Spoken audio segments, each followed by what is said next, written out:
My dear friends and specialists, I am Uday Singh Advocate speaking. So, ನೀವೆಲ್ಲರೂ ಸಹ ನನ್ನ channel ಅನ್ನು ನೋಡ್ತಾ ಇದ್ದೀರಿ ಅಂತ ನಾನು ಅಂದ್ಕೊಂಡಿದ್ದೀನಿ. ಶೇರ್ ಮಾಡಿ, ಲೈಕ್ ಮಾಡಿ, ಕಮೆಂಟ್ ಮಾಡಿ ಮತ್ತು ನನ್ನ ಚಾನಲ್ಗೆ ಸಬ್ಸ್ಕ್ರೈಬ್ ಆಗೋದನ್ನು ಮರಿಬೇಡಿ ಅಂತ ಹೇಳ್ತಾ ನಾನು ಇನ್ನೊಂದು ವಿಷಯವನ್ನು ತೆಗೆದುಕೊಂಡು ಇವತ್ತು ನಿಮ್ಮ ಮುಂದೆ ಬಂದಿದ್ದೀನಿ. ನಾನು ಇವತ್ತು ಆಯ್ಕೆ ಮಾಡಿಕೊಂಡಿರ್ತಕ್ಕಂಥ ವಿಷಯ ಕಾಂಪ್ರಮೈಸ್ ಪಿಟಿಷನ್, ರಾಜಿ ಸಂಧಾನ ಸೂತ್ರ ಅರ್ಜಿ.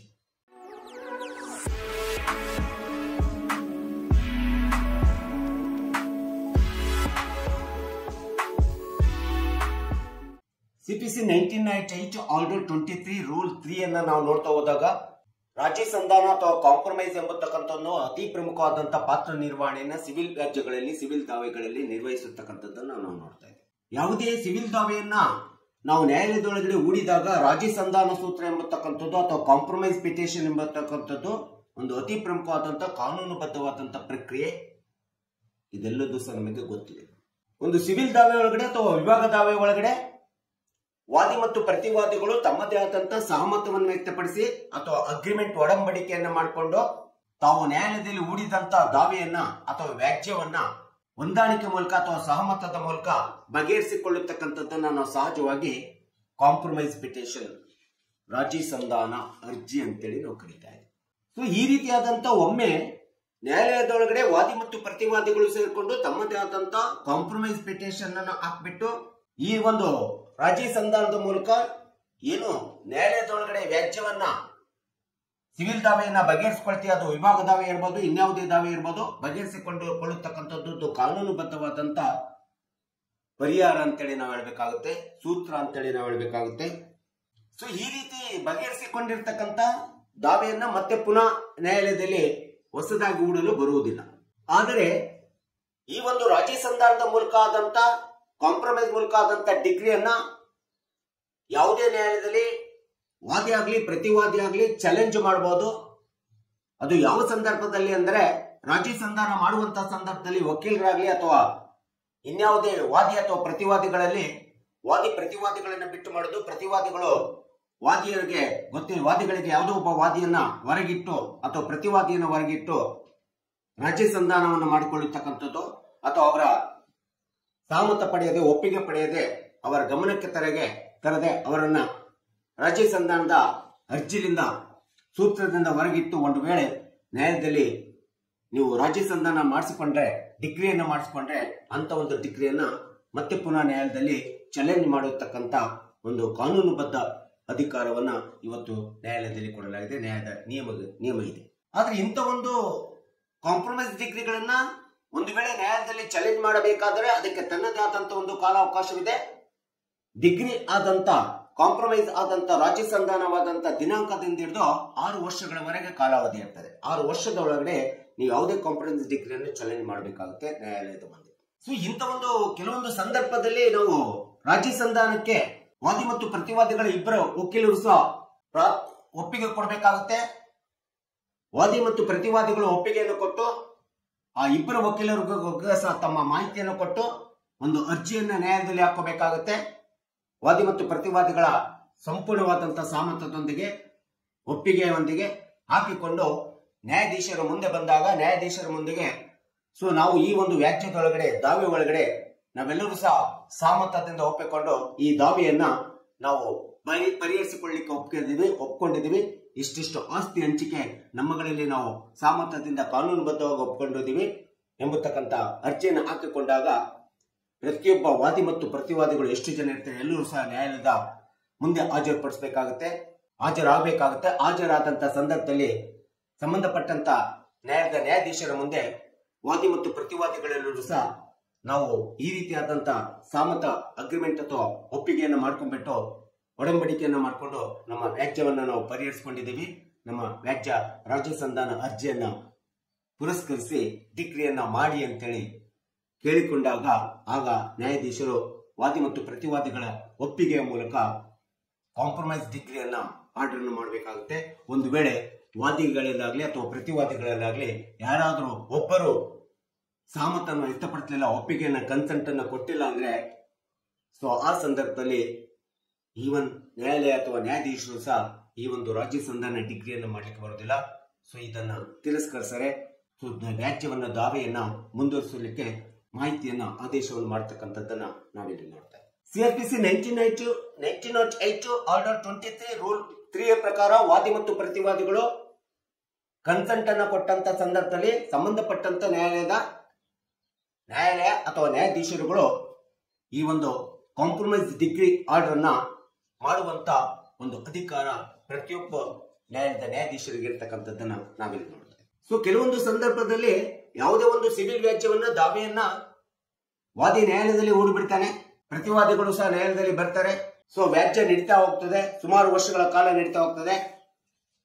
ಆ ರೀತಿ ನಡೆದಂತ ಸಂದರ್ಭದಲ್ಲಿ ಆಗ ವಾದಿ ಮತ್ತು ಪ್ರತಿವಾದಿಗೆ ವಾಸ್ತವಿಕ ಅರಿವಾದಂತಹ ಸಂದರ್ಭದಲ್ಲಿ ಕಾನೂನಿನ ಮೂಲಕ ವ್ಯಾಜ್ಯವನ್ನು ಬಗೆಹರಿಸಿಕೊಳ್ಳತಕ್ಕಂಥದ್ದು ತುಂಬಾ ಕಷ್ಟ, ಹಣ ವ್ಯಯ ಆಗ್ತದೆ, ಸಮಯ ವ್ಯಯ ಆಗ್ತದೆ ಅಂತೇಳಿ ಗೊತ್ತಾದಂತ ಸಂದರ್ಭದೊಳಗಡೆ ವಾದಿ ತನ್ನದೇ ಆದಂತ ಹಾಕಿದಂತ ಹೂಡಿದಂತ ಸಿವಿಲ್ ದಾವೆಯನ್ನು ವಿತ್ಡ್ರಾವಲ್ ಮಾಡಿಕೊಳ್ಳುವಂತ ಅಧಿಕಾರ ಇದೆ ಅಥವಾ ಹಿಂತೆಗೆದುಕೊಳ್ಳುವಂತ ಒಂದು ನಿಯಮವಿದೆ, ಕಾನೂನಿದೆ ಈ ಒಂದು ಸಿಆರ್ಪಿಸಿ 1908 ಆರ್ಡರ್ 23 ರೂಲ್ 3 ಅಡಿಯಲ್ಲಿ. ಸೊ ಈ ರೀತಿ ಯಾವುದೇ ಒಬ್ಬ ವಾದಿ ದಾವೆಯನ್ನು ಹೂಡಿ ಒಮ್ಮೆ ಅದು ವಿಭಾಗ ದಾವೆ ಇರ್ಬೋದು, ಇನ್ಯಾವುದೇ ದಾವೆ ಇರ್ಬೋದು, ವಿಶೇಷವಾಗಿ ವಿಭಾಗ ದಾವೆಯನ್ನು ಹೂಡಿದಂತ ಸಂದರ್ಭದಲ್ಲಿ ತಾನೇ ಹೂಡಿದ ದಾವೆಯನ್ನು ಪುನಃ ವಿತ್ಡ್ರಾವಲ್ ಮಾಡಿಕೊಂಡಾಗ ಹಿಂಪಡೆದುಕೊಂಡಂತ ಸಂದರ್ಭದಲ್ಲಿ ಮತ್ತೆ ಅದೇ ವಾದಿ ಅದೇ ಪ್ರತಿವಾದಿಗಳು same plaintiff, same defendants, same subject matter title ಮೇಲೆ ಮತ್ತೆ ವಿಭಾಗ ದಾವೆಯನ್ನು ಹೂಡ್ಲಿಕ್ಕೆ ಬರುವುದಿಲ್ಲ. ಅದು ರೆಸ್ಜ್ಯೂಕೆ ಅಟ್ರಾಕ್ಟ್ ಆಗುತ್ತೆ ಎಂಬತಕ್ಕಂಥದ್ದನ್ನ ನಾವಿಲ್ಲಿ ನೆನಪಿಟ್ಕೋಬೇಕಾಗುತ್ತೆ. ಸೊ ಆರ್ಡರ್ 23 ರೂಲ್ 1 ಮತ್ತು ಕ್ಲಾಸ್ 3 ಪ್ರಕಾರ ಯಾವುದೇ ಒಂದು ದಾವೆಯನ್ನು ಹೂಡಿದಂತ ಸಂದರ್ಭದಲ್ಲಿ ನ್ಯಾಯಾಲಯದಲ್ಲಿ ವಕೀಲರಾಗ್ಲಿ ಅಥವಾ ನ್ಯಾಯಾಧೀಶರಾಗ್ಲಿ ಯಾವುದೇ ಒಂದು ಸಿವಿಲ್ ದಾವೆಯನ್ನ ಡಿಸ್ಕಾರ್ಡ್ ಮಾಡ್ಲಿಕ್ಕೆ ಬರೋದಿಲ್ಲ ಅಥವಾ ಫ್ರೆಶ್ ಶೂಟ್ ಹಾಕೊಳ್ರಿ ಅಂತೇಳಿ ಅದನ್ನ ಡಿಸ್ಕಾರ್ಡ್ ಅಥವಾ ಡಿಸ್ಮಿಸ್ ಮಾಡಿ ಆದೇಶ ಮಾಡ್ಲಿಕ್ಕೆ ಬರೋದಿಲ್ಲ, ವಾದಿ ಮತ್ತು ಪ್ರತಿವಾದಿಗಳ ಸಹಮತ ಇಲ್ಲದೆ. ಹೀಗೆ ಯಾವುದೇ ಒಂದು ಸಿವಿಲ್ ದಾವೆ ಒಳಗಡೆ ವಾದಿ ಮತ್ತು ಪ್ರತಿವಾದಿಗಳ ಸಂಪೂರ್ಣವಾದಂತಹ ಸಹಮತ ಎಲ್ಲರ ಒಪ್ಪಿಗೆ ಇದೆ ಅಂತಂದಾಗ ವಕೀಲರ ಮೂಲಕ ಒಂದು ಕಾಂಪ್ರಮೈಸ್ ಪಿಟಿಷನ್ ಅನ್ನ ನ್ಯಾಯಾಲಯದಲ್ಲಿ ಹಾಕೊಂಡು ನ್ಯಾಯಾಧೀಶರ ಮುಂದೆ ಸಹಮತವನ್ನು ಕೊಟ್ಟು ಒಪ್ಪಿಗೆಯನ್ನು ಕೊಟ್ಟಂತ ಸಂದರ್ಭದಲ್ಲಿ ನೀವು ಯಾವುದೇ ವ್ಯಾಜ್ಯವನ್ನು ಸಹ ಸಿವಿಲ್ ದಾವೆಯ ವ್ಯಾಜ್ಯವನ್ನು ಅಥವಾ ಇನ್ಯಾವುದೇ ವ್ಯಾಜ್ಯಗಳನ್ನ ಸಹಜವಾಗಿ ಈ ಒಂದು ರಾಜಿ ಸಂಧಾನದ ಸೂತ್ರದ ಮೂಲಕ ಪರಿಹರಿಸಿಕೊಳ್ಳುವಂತಹ ಒಂದು ಅತಿ ಪ್ರಮುಖವಾದಂತಹ ನಿಯಮವನ್ನ ನ್ಯಾಯಾಲಯ ಮುಕ್ತವಾದಂತಹ ಅವಕಾಶವನ್ನ ಪ್ರತಿಯೊಬ್ಬ ಕಕ್ಷಿದಾರರಿಗೆ, ಸಾರ್ವಜನಿಕರಿಗೆ, ಪ್ರತಿಯೊಂದು ದಾವೆಯಲ್ಲಿ ಇರ್ತಕ್ಕಂತಹ ವಾದಿ ಪ್ರತಿವಾದಿಗಳಿಗೆ ಮಾಡಿಕೊಟ್ಟಿರ್ತಕ್ಕಂಥದ್ದನ್ನ ನಾವೆಲ್ಲರೂ ಸಹ ಒಂದು ಅತಿ ಪ್ರಮುಖವಾದಂತಹ ಕಾನೂನಿನ ಪ್ರಕ್ರಿಯೆ ನಿಯಮವನ್ನ ನಾವೆಲ್ಲರೂ ಉಪಯೋಗಿಸಬೇಕೆಂಬತಕ್ಕಂಥ ಅಂಶವನ್ನ ನೀವೆಲ್ಲರೂ ಸಹ ತಿಳ್ಕೋಬೇಕಂತೇಳಿ ನಾನು ಹೇಳ್ತಿದ್ದೀನಿ. ಸೊ ಈ ರೀತಿಯಾದಂತ ಒಂದು ವ್ಯಾಜ್ಯಗಳನ್ನ ಅಥವಾ ಸಿವಿಲ್ ವ್ಯಾಜ್ಯ ಅಥವಾ ಯಾವ ದಾವೆಗಳನ್ನ ನ್ಯಾಯಾಲಯದಲ್ಲಿ ಹೂಡಿದಂತ ಸಂದರ್ಭದಲ್ಲಿ ಹಲವಾರು ವಿಧವಾದಂತ ರೀತಿ ಒಳಗಡೆ ನಾವು ಕಾಂಪ್ರಮೈಸ್ ಅನ್ನ ಮಾಡ್ಕೋಬಹುದು, ರಾಜಿ ಸಂಧಾನವನ್ನ ಮಾಡ್ಕೋಬಹುದು. ಹಲವಾರು ವಿಧಗಳಿದಾವೆ, ಹಲವಾರು ಕಾನೂನು ಪ್ರಕ್ರಿಯೆಗಳಿದಾವೆ, ದಾರಿಗಳಿದಾವೆ. ನಮ್ಮದೇ ಆದಂತ ವ್ಯಾಜ್ಯವನ್ನ ನಾವು ಬಗೆಹರಿಸಿಕೊಳ್ಳಿಕ್ಕೆ ಕಾನೂನು ಸಹ ನಮಗೆ ಅಂತ ಒಂದು ಸಹಾಯವನ್ನ ಮಾಡ್ತದೆ. ಅಂತ ಒಂದು ಪ್ರಕ್ರಿಯೆ ನಿಯಮಗಳನ್ನ ಈ ಒಂದು ನ್ಯಾಯಾಧೀಶರು, ವಕೀಲರುಗಳು ಕೊಡ್ತಿದ್ದಾರೆ ಎಂಬತಕ್ಕಂಥದ್ದನ್ನ ಕಕ್ಷಿದಾರರು, ಸಾರ್ವಜನಿಕರು ತಿಳ್ಕೋಬೇಕು. ಅಂತ ಒಂದು ಟೈಪ್ಸ್ ಆಫ್ ಕಾಂಪ್ರಮೈಸಸ್ ನಲ್ಲಿ ನಾವು ನೋಡ್ತಾ ಹೋದ್ರೆ, ರಾಜಿ ಸಂಧಾನದ ವಿಧಗಳನ್ನ ನಾವು ನೋಡ್ತಾ ಹೋದ್ರೆ, ಮೊಟ್ಟ ಮೊದಲನೇದಾಗಿ ಕನ್ಸಿಲೇಷನ್ ಮೂಲಕ ಅಂತ ಹೇಳ್ತೀವಿ. ಕನ್ಸಿಲೇಷನ್ ಮೂಲಕ ಅಂದ್ರೆ ಯಾವುದೇ ಒಬ್ಬ ವ್ಯಕ್ತಿ, ಕಾನೂನಿನ ಅರಿವಿರ್ತಕ್ಕಂಥ ವ್ಯಕ್ತಿ, ಕಾನೂನು ಪದವಿಯನ್ನು ಪಡೆದಿರ್ತಕ್ಕಂಥ ವ್ಯಕ್ತಿಯ ಮೂಲಕ ಸಲಹೆಗಳನ್ನ, ಸೂಚನೆಗಳನ್ನ, ದಾವೆ ಹೂಡುವುದಕ್ಕಿಂತ ಮುಂಚೆ ಸಲಹೆಗಳನ್ನ, ಸೂಚನೆಗಳನ್ನ ಅಥವಾ ಹೂಡಿದ ನಂತರ ಕಾನೂನಿನ ಸಲಹೆ ಸೂಚನೆಗಳನ್ನು ತೆಗೆದುಕೊಂಡು ವಾದಿ ಪ್ರತಿವಾದಿಗಳು ಅವರ ಸಲಹೆ ಆಧಾರವನ್ನ ತೆಗೆದುಕೊಂಡು ಅವುಗಳಿಗೆ ಸಲಹೆಯನ್ನು ಕಾನೂನು ಸಲಹೆಯ ಮೂಲಕ, ಆಧಾರದ ಮೂಲಕ ನೀವು ನಿಮ್ಮದೇ ಆದಂತ ವ್ಯಾಜ್ಯವನ್ನ ಪರಿಹರಿಸಿಕೊಳ್ಳತಕ್ಕಂಥದ್ದು, ದಾವೆಯನ್ನು ಪರಿಹರಿಸಿಕೊಳ್ಳತಕ್ಕಂಥದ್ದು ಇದು ಒಂದು ವಿಧಾನವಾಗಿದೆ. ಇನ್ನು ಎರಡನೇ ಹಂತದ ಮೀಡಿಯೇಷನ್. ನೀವು ನ್ಯಾಯಾಲಯದಲ್ಲಿ ಯಾವುದೇ ಸಿವಿಲ್ ದಾವೆಯನ್ನು ಹೂಡಿದಂತ ಸಂದರ್ಭದಲ್ಲಿ ಸಂಬಂಧಪಟ್ಟಂತ ವಾದಿ ಮತ್ತು ಪ್ರತಿವಾದಿ ವಕೀಲರಿಗೆ ಕಂಡುಬಿಟ್ಟು ಆ ವಕೀಲರ ಮೂಲಕ ನಮ್ಮ ದಾವೆಯನ್ನ ಮಧ್ಯವರ್ತಿಗೆ, ಮೀಡಿಯೇಷನ್ಗೆ ಕಳಿಸ್ಕೊಡಿ, ನಾವು ಮಧ್ಯವರ್ತಿಗಳ ಮೂಲಕ, ಮೀಡಿಯೇಷನ್ ಮೂಲಕ ನಮ್ಮ ದಾವೆಯನ್ನ ಪರಿಹರಿಸಿಕೊಳ್ತೀವಿ ಎಂಬತಕ್ಕಂಥ ಒಂದು ರಿಕ್ವೆಷನ್ ಲೆಟರ್ ಅಥವಾ ರಿಕ್ವೆಸ್ಟ್ ಅನ್ನು ಕೇಳ್ಕೊಂಡಂತ ಸಂದರ್ಭದಲ್ಲಿ ವಾದಿ ಮತ್ತು ಪ್ರತಿವಾದಿ ವಕೀಲರು ಸಹ ಇದಕ್ಕೆ ನಿಮಗೆ ಸಹಕಾರವನ್ನು ಕೊಡ್ತಾರೆ. ಸೊ ಮೀಡಿಯೇಷನ್ಗೆ ರೆಫರ್ ಮಾಡ್ತಾರೆ. ಮೀಡಿಯೇಷನ್ಗೆ ರೆಫರ್ ಮಾಡಿದಂತ ಸಂದರ್ಭದಲ್ಲಿ ಮೀಡಿಯೇಷನ್ ನಲ್ಲಿ ಇರ್ತಕ್ಕಂಥ ಒಬ್ಬ ಮೀಡಿಯೇಷನ್ ವಕೀಲರು ಇರ್ತಾರೆ.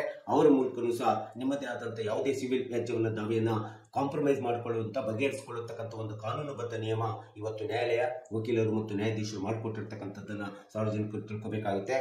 ಮತ್ತು ಆರ್ಬಿಟ್ರೇಷನ್ ಅಂತ ಹೇಳ್ತೀವಿ. ಈ ಒಂದು ಆರ್ಬಿಟ್ರೇಷನ್ ಮೂಲಕನೂ ಸಹ ನಿಮ್ಮದೇ ಆದಂತ ದಾವೆಯನ್ನು ಕಾಂಪ್ರಮೈಸ್ ಮಾಡ್ಕೋಬಹುದು ಅಥವಾ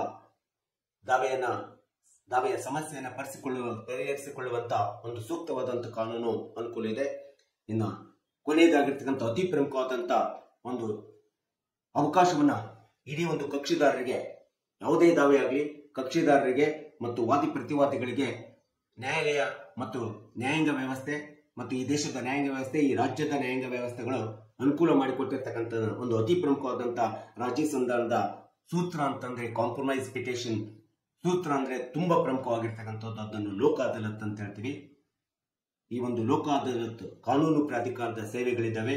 ಜಿಲ್ಲಾ ಕಾನೂನು ಪ್ರಾಧಿಕಾರ ಸೇವೆ ಇದೆ, ತಾಲೂಕು ಕಾನೂನು ಪ್ರಾಧಿಕಾರ ಸೇವೆ ಇದೆ, ರಾಜ್ಯ ಕಾನೂನು ಪ್ರಾಧಿಕಾರ ಸೇವೆಗಳಿದ್ದಾವೆ. ಈ ಒಂದು ರಾಜ್ಯ, ಜಿಲ್ಲಾ ಮತ್ತು ತಾಲೂಕು ಕಾನೂನು ಪ್ರಾಧಿಕಾರ ಸೇವೆಗಳಿದ್ದು ಇದು ಒಂದು ಪ್ರತ್ಯೇಕವಾದಂತ ನ್ಯಾಯಾಧೀಶರು ಇರ್ತಾರೆ. ಅದಕ್ಕೆ ಪ್ರತ್ಯೇಕವಾದಂತ ಒಂದು ವಿಂಗ್ ಇರ್ತದೆ. ಈ ಒಂದು ವಿಂಗಿನ ಒಳಗಡೆ, ಈ ಒಂದು ಕಮಿಟಿ ಒಳಗಡೆ, ಸಲಹಾ ಸಮಿತಿ ಒಳಗಡೆ, ಕಾನೂನು ಪ್ರಾಧಿಕಾರ ಸೇವೆಗಳ ಸಲಹಾ ಸಮಿತಿಯಲ್ಲಿ ನೀವು ಅರ್ಜಿ ಹಾಕಿಕೊಂಡು ಪ್ರತಿ ವರ್ಷದಲ್ಲಿ 2 ಬಾರಿ 3 ಬಾರಿ ಲೋಕ ಅದಾಲತ್ತಿನ ಒಂದು ಕಾರ್ಯಕ್ರಮವನ್ನು ಹಮ್ಮಿಕೊಳ್ಳುತ್ತದೆ. ಪ್ರತಿಯೊಂದು ನ್ಯಾಯಾಲಯಗಳು, ಜಿಲ್ಲಾ ನ್ಯಾಯಾಲಯ ಇರ್ಬೋದು, ರಾಜ್ಯ ನ್ಯಾಯಾಲಯ ಇರ್ಬೋದು, ತಾಲೂಕು ನ್ಯಾಯಾಲಯಗಳು ಇರ್ಬೋದು, ಇಂಥ ಒಂದು ನ್ಯಾಯಾಲಯಗಳಲ್ಲಿ ವಾದಿ ಮತ್ತು ಪ್ರತಿವಾದಿಗಳು ತಮ್ಮದೇ ಆದಂತ ದಾವೆಗೆ ರಾಜಿ ಸಂಧಾನ ಸೂತ್ರದ ಅರ್ಜಿಯನ್ನು ಹಾಕೊಂಡು ವಕೀಲರ ಮೂಲಕ ಪರಿಹರಿಸಿಕೊಳ್ಳುವಂತ ಒಂದು ಮುಕ್ತ ಅವಕಾಶವನ್ನ ನ್ಯಾಯಾಲಯ ಮಾಡಿಕೊಟ್ಟಿದೆ, ನ್ಯಾಯಾಂಗ ವ್ಯವಸ್ಥೆ ಮಾಡಿಕೊಟ್ಟಿದೆ, ವಕೀಲರು ಮಾಡಿಕೊಡ್ತಿದ್ದಾರೆ ಮತ್ತು ನ್ಯಾಯಾಧೀಶರು ಕೊಡ್ತಿದ್ದಾರೆ. ಇಂಥ ಒಂದು ಸದಾವಕಾಶವನ್ನು ಉಪಯೋಗಿಸ್ಕೊಂಡ್ಬಿಟ್ಟು ನಿಮ್ಮ ಒಂದು ವ್ಯಾಜ್ಯವನ್ನು ಪರಿಹರಿಸಿಕೊಳ್ಳಿಕ್ಕೆ ಅವಕಾಶ ಇದೆ ಅಂತ ಹೇಳ್ತಾ, ಸೊ ಈ ವಿಡಿಯೋ ಮೂಲಕ ನೀವು ಯಾವ ರೀತಿ ನೀವು ರಾಜಿ ಸಂಧಾನ ಸೂತ್ರ ಮಾಡ್ಕೋಬಹುದು ಎಂಬತಕ್ಕಂಥ ಒಂದು ವಿಷಯವನ್ನು ನಿಮ್ಮ ಮುಂದೆ ಹೇಳಿದ್ದೀನಿ. ಸೊ ನನ್ನ ವಿಡಿಯೋ ಇಷ್ಟ ಆಗಿದ್ರೆ ಶೇರ್ ಮಾಡಿ, ಕಮೆಂಟ್ ಮಾಡಿ, ಲೈಕ್ ಮಾಡಿ ಮತ್ತು ನನ್ನ ಚಾನೆಲ್ಗೆ ಸಬ್ಸ್ಕ್ರೈಬ್ ಆಗೋದನ್ನು ಮರಿಬೇಡಿ ಅಂತ ಹೇಳ್ತಾ ಇವತ್ತಿನ ವಿಷಯಕ್ಕೆ ವಿರಾಮವನ್ನು ಹೇಳ್ತೀನಿ. ಇನ್ನೊಂದು ವಿಷಯವನ್ನು ತೆಗೆದುಕೊಂಡು ನಿಮ್ಮ ಮುಂದೆ ಬರ್ತೀನಿ. ಜೈ ಹಿಂದ್, ಜೈ ಕರ್ನಾಟಕ.